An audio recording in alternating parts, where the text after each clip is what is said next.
Welcome. I'm Mike Greenlee. Today is August 16th, and this is going to be a little look at what I have been working on.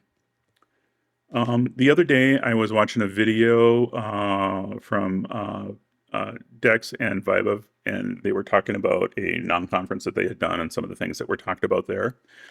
And Dex, I think it was, got onto a kind of the talking about just checking the actual shape of the code. LLMs still write, even in one file, let alone the design of a larger program, will still write code that no human being would ever write.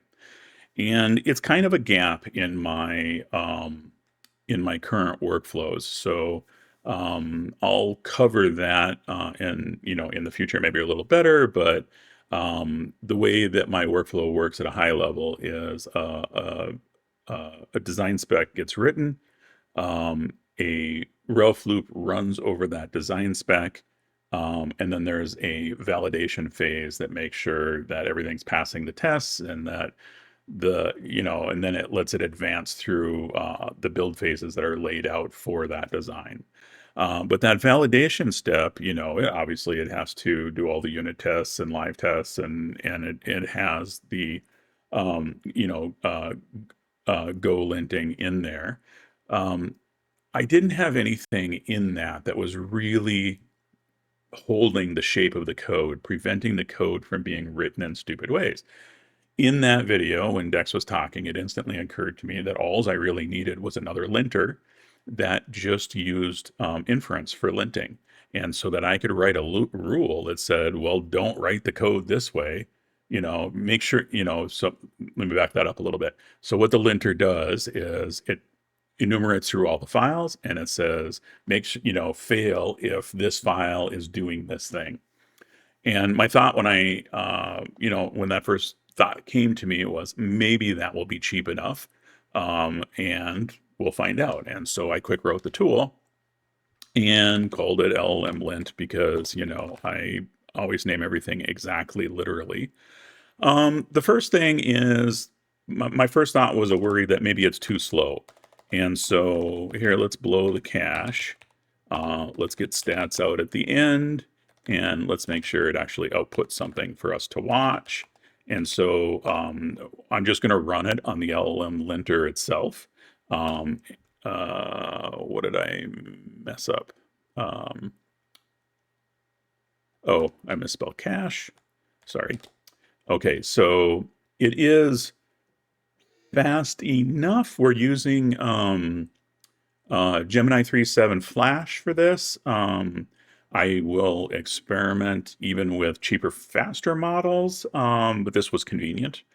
And it's not horribly slow. And all we're seeing here, when we do the verbose output, all we see is what test and what file. So every single test is, validated against each file in the application. Should be just about done here. Okay, and so you can see that it's not free. That was 84 cents, so nearly $1 to go do that. I am paying API prices in this case.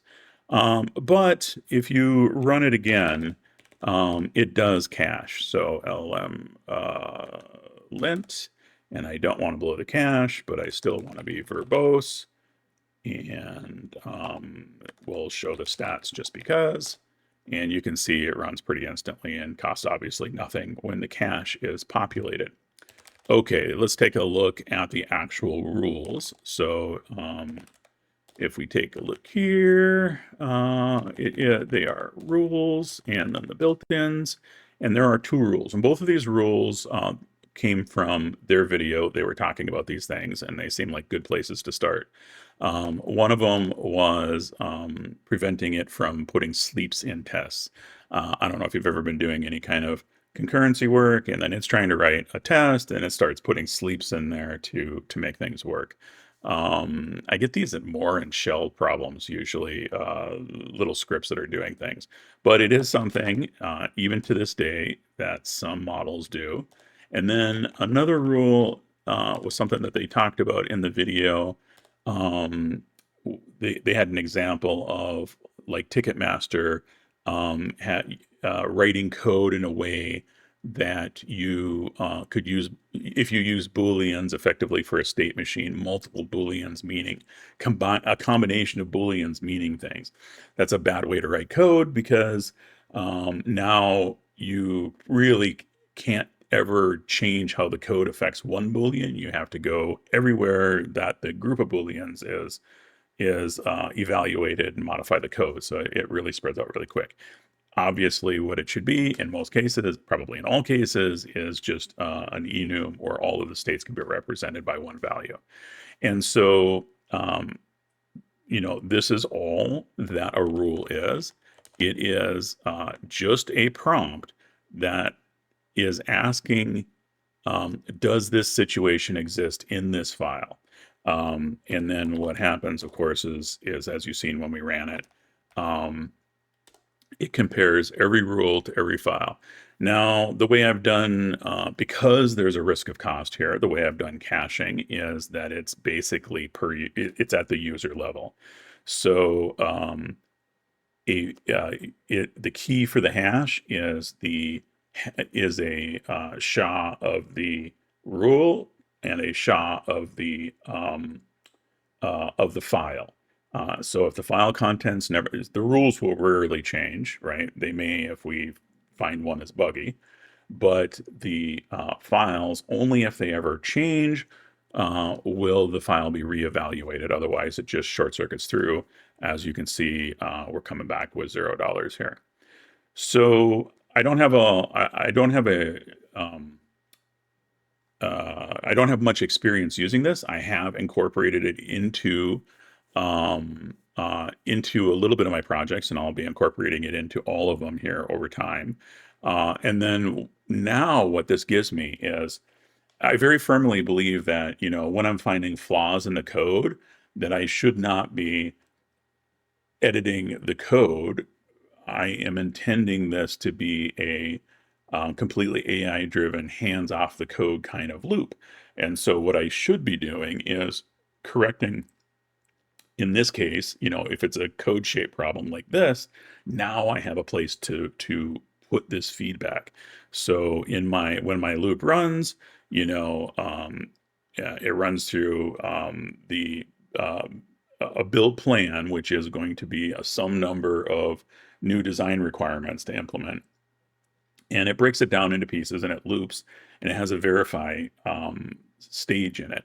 That verify now, including, now it's going to be running, all the unit tests and the integration tests, and it was already running llm-lint, but now it's going to be, I have a place to put things when I flag them. It's also going to be running the llm-lint. I don't ever want these kinds of code shapes. Now it's limited the way it works. It only runs on one, it can only look at one file at a time. I think that this will work out just fine. I'm leaning in the direction of keeping it really, really, quick and easy. Let me see, what else do I got to say about it?